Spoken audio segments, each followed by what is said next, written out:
বাংলাদেশের সবচাইতে interactive app আমরা ডেভেলপ করেছি। ডাউনলোড করুন খোঁজ Bangla app. In fact, there is no evidence that the closest companions of Muhammad ever existed, let alone Muhammad himself. There is no evidence that Abu Bakr, Omar, Osman ever existed. There's no evidence. And his other, companion, of whom we have some inscriptional evidence that he existed, which is Muawiyah. Now, did Muawiyah exist? Yes, he did, but was he a Muslim? No evidence whatsoever. Rather, he had his finance minister, John of Damascus, who hated Muhammad. But still, he held the most prominent role in Muawiyah's kingdom. Finance minister, head of treasury. Wow, man, that's heavy. And he didn't build a single mosque during his regime. 39 years Muawiyah ruled. Whoa, man, that's heavy, man. That's heavy, yeah. Wow.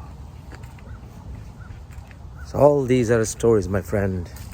A theocracy was formulated mainly by the Abbasid Caliphates in the 9th century to unite various tribes of the Arabian Peninsula and around the region, to turn them into a fighting force to drive out the Byzantinians, Zoroastrians, and to destroy various kingdoms around Syria, Iran, South Yemen, and all that. They had formulated a theocracy where people won't be able to think for themselves. All the aesthetic blessings were slaughtered in the name of worshipping God by sponsoring the writing of various hadiths. You can't sing, you can't dance, you can't paint, you can't even make statues of Muhammad because he never existed.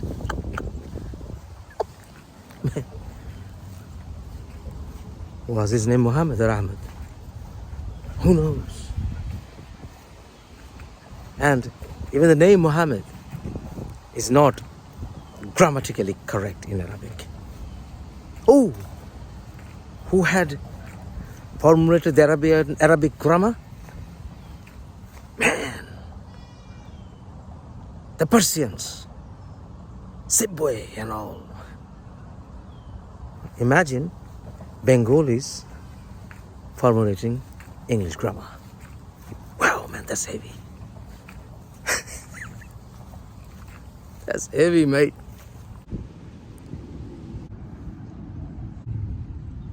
Sometimes Christian missionaries asked me, why am I not a Christian?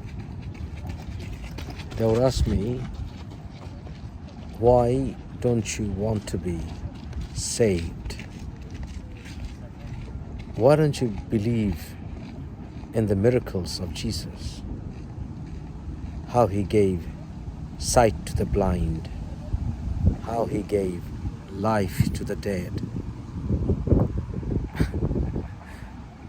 I say, for the same reasons I am not a Hindu. I don't believe someone like Hanuman ever lived, who was like an Ant-Man, that Marvel Comics hero, Ant-Man, who could grow 10 times of his size, then he would dove back to the size of an ant. I find the story of Hanuman and Jesus to be fairy tales.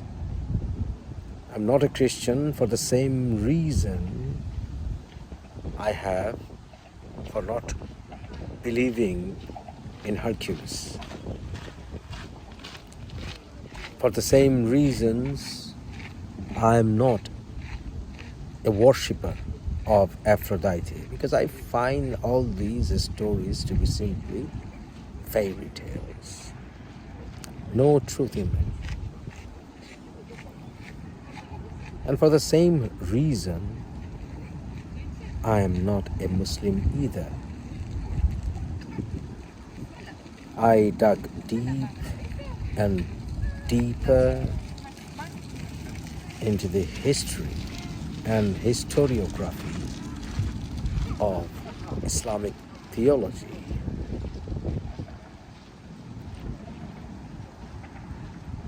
Muhammad never existed. Mecca did not exist before the 9th century. Medina did not exist as we see it today before the 9th century. There's no evidence that Muhammad was even buried in a city called city, because the meaning of the word Medina simply is city. It is a common name, city. Can you imagine the name of a city has the proper name, city?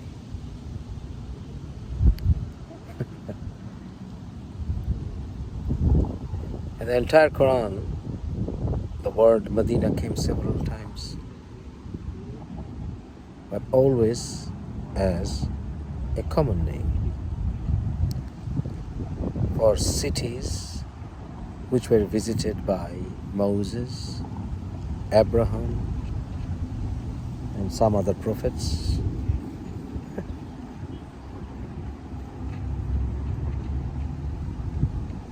There is no archaeological evidence that Mecca as a city had pilgrims going round its Kaaba 7 times before the 9th century. No archaeological evidence at all. There is no evidence that the greatest and most prolific hadith narrator, Abu Huraira, ever existed. Sunni Muslims claim that this Abu Huraira guy, he narrated more than 7,000 hadiths, the most prolific one. And most of his hadiths are sahih or right. How can he claim that when Muslims are not sure about Abu Huraira, the father of kittens, actual name? Because this is a kunya that this man allegedly carried. Kunya is a nickname.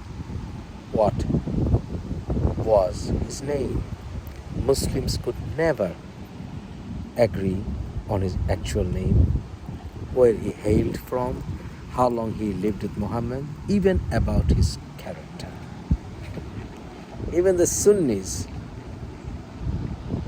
have questions about this man's honesty, Abu Huraira's. Shias don't even like him. What about the greatest biographer of Muhammad, Ibn Ishaq? Ibn Ishaq was patronized by the Abbasid Caliphate and the Umayyad Caliphate. When this Ibn Ishaq was disliked by the greatest jurists of Islamic history, Abu Hanifa, Ahmed ibn Hanbal, Imam Shafi, all called him a liar, a deceiver. The whole Islamic hadith structure is heavily reliant on his hadith narrations. When we don't have almost anything surely from him, that includes his name. The Abbasi Caliph Al-Mansur had tortured the members of the Prophet's family, allegedly, Prophet's family. But there's not a single hadith even which you can date back to Muhammad's time. You can't find a complete copy of the so-called Sahih Bukhari before the 12th century. And you have a copy of that so-called complete copy of Sahih Bukhari, not even with the Muslims, but at the British Library. Good God. The Sahih Bukhari. Who knows who wrote that Sahih Bukhari? Even the Muslims say that we got this Sahih Bukhari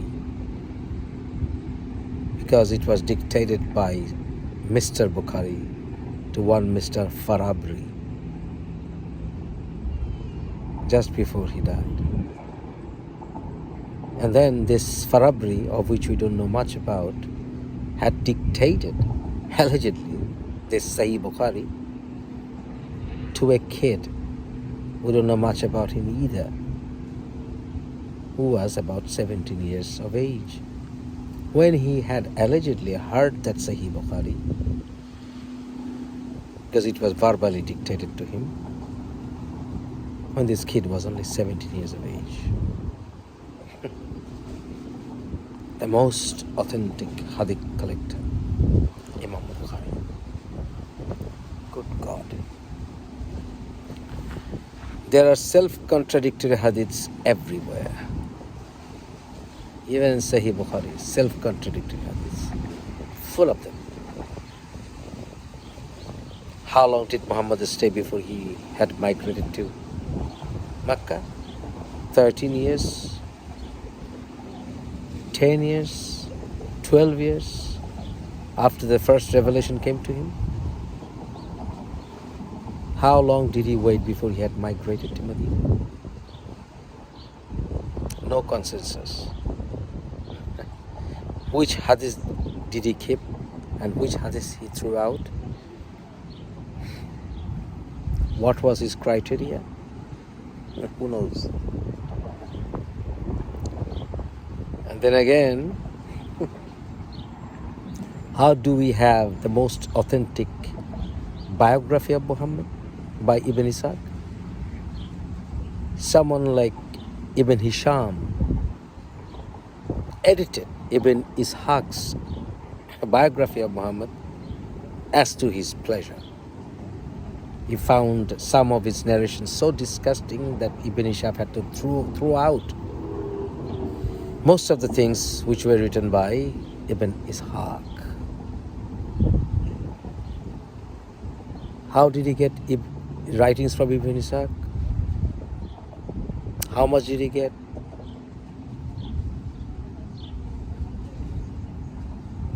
He got it from this source, that source, from this hand, that hand.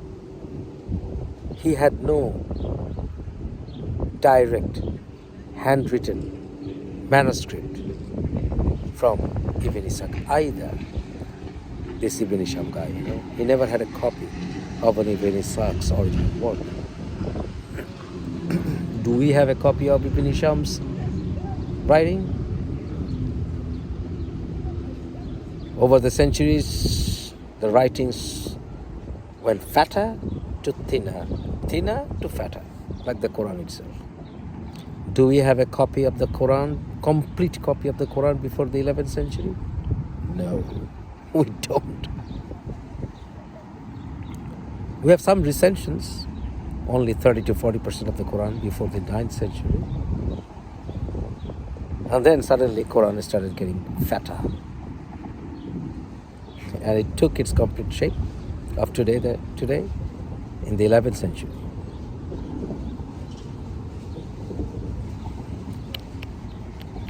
Tusk. And then, what about carbon dating? If you carbon date the recensions of the Quran that we have, a few pages, they even date back before the alleged revelation time period of Muhammad himself. Wow, man, that's heavy, man. That's heavy. The Birmingham manuscript,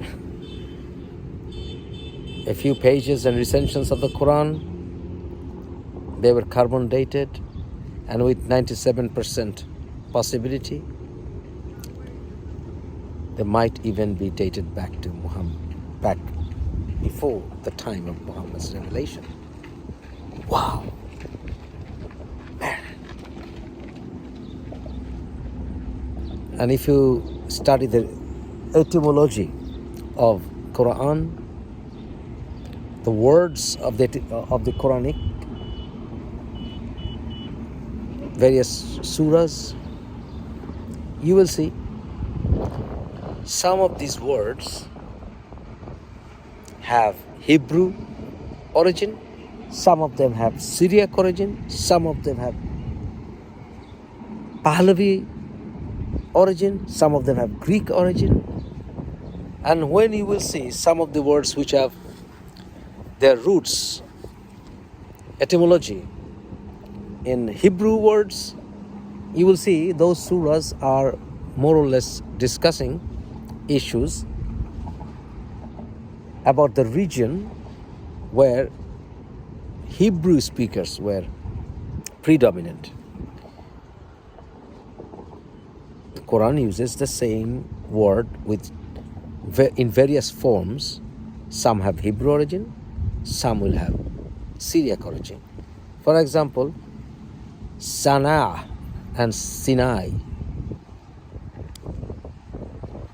and Sinin. For example,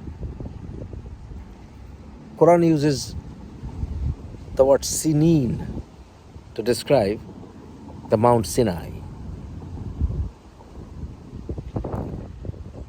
When it's discussing the Mount Tur, to discuss about the fruits like Zaytun, and you can find those around the Mount Sinai area. Then again, you have Sanan or Sana with or Syriac origin, when the region is not being discussed.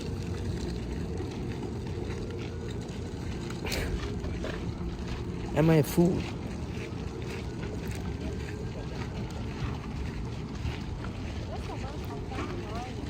There are various structural similarities in various surahs. For example, there's surahs which will start with nonsense rhymes like Alif Lam Mim, Toaha, those kinds of nonsense rhymes. Those surahs, structurally, size-wise, they're almost the same, discussing same types of issues. There are similarities in narration styles. So what does that tell you? That tells you that they were being written or being narrated by people of the same area or same era. So I believe the Quran is a collection of various writings of various eras. Some, most likely, can be dated back to the Hellenistic period. For example, the story of the 7 dwellers in the cave. The dwellers of the cave. A story where the Quran is not even clear how many people were living inside the cave. You know, the Surah Kaf. Why not? Because the people of that time could never agree how many people were living in the cave, because there were various fables about these alleged sleepers of the cave story, which came from Greece, then to Turkey, present-day Turkey, and a cave was found where handprints were found and all that. And, this gossip went around. And the Quran was very... well, the Quran was rather playing it safe. How many people were living in the cave? Nobody knows. Only Allah knows.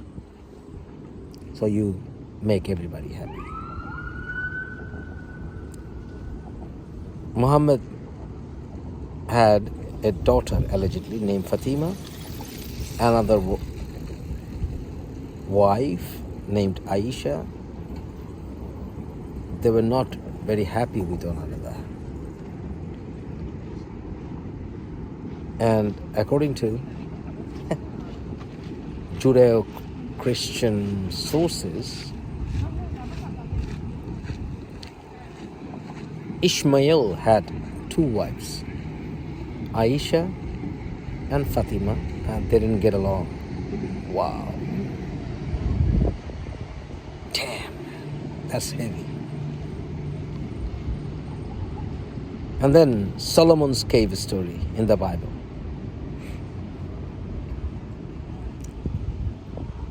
Well, they were like Solomon, another guy inside the cave, the spider story.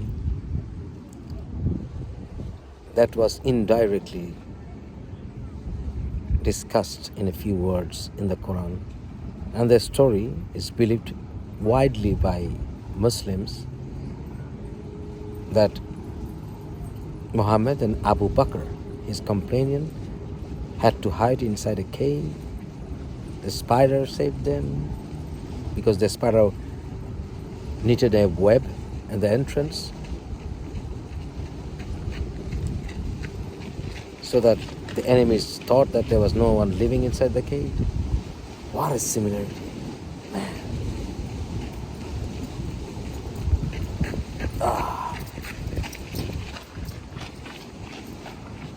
Why should I believe in Islam to be true?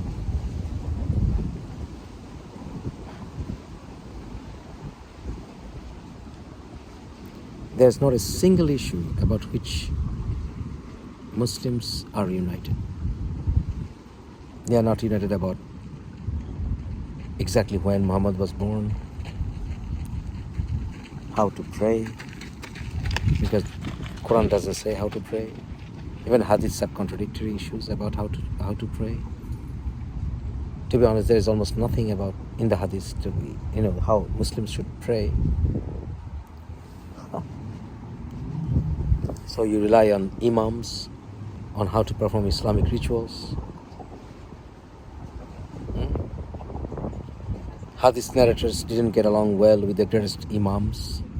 The greatest imams didn't get along well with the greatest biographers of Muhammad. The greatest biographers didn't get along well with historians. Damn, that's heavy, man. That's heavy. And Quran was being memorized. There are several ways to recite the Quran. Even today,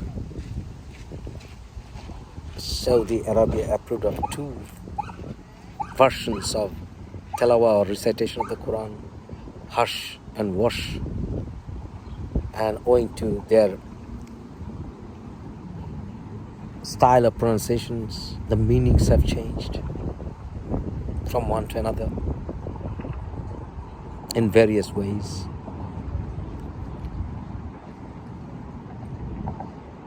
How should I be a Muslim? Man, that's heavy, man. That's heavy. Give me one reason why I should not take this to be a religion where a man is worshipped, not God.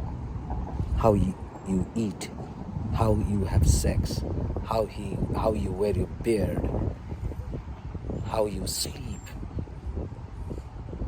how you walk, what types of food you eat. Why should have these things anything to do with pleasing God? This is nothing but slaughtering your total freedom and becoming a robot. I reject the proposition of worshipping a man in the name of worshipping one God.